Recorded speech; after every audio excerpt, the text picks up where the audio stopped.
couple of ways in which you can stretch and challenge your most able learners in a secondary classroom. The first one is expert practice. Experts prepare. In fact, they over-prepare. They tend to practice excessively in order to absolutely master the skill or the idea that they're working with.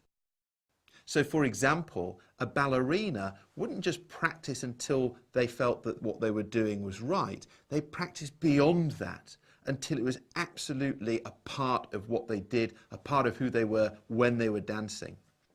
Or a football player might practice taking free kicks, but instead of stopping when they think they've got it, actually continue going again and again and again in order to over-prepare themselves for a game situation. So in practical subjects such as PE and dance, the memory that we're looking to secure through expert practice is physical as well as mental. However, in other subjects, for example, English, when we're doing essay writing, it's mostly cognitive memory that we're focusing on. Either way, this over-preparation, this expert practice is key.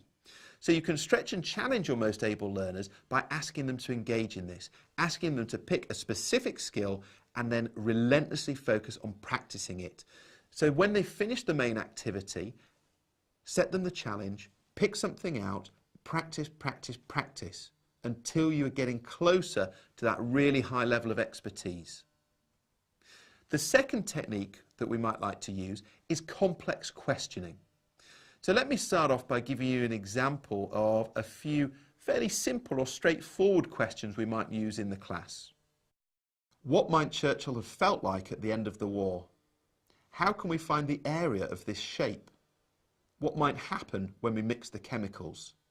And here are the same questions, but on a more complex level. What might Churchill have felt like as the war drew to a close?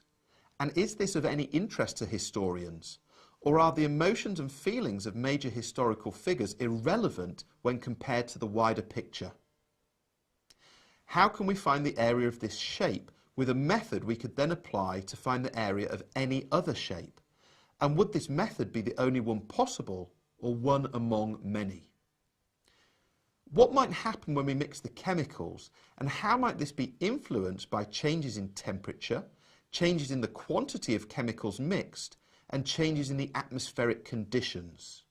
Note how in each of these examples, the increased complexity puts the onus on the student to really stretch and challenge their thinking. They have multiple elements to consider at once, so they have to put a lot more effort into processing their ideas and synthesizing them down. Golden nugget: stretch and challenge more able learners through using expert practice and complex questioning.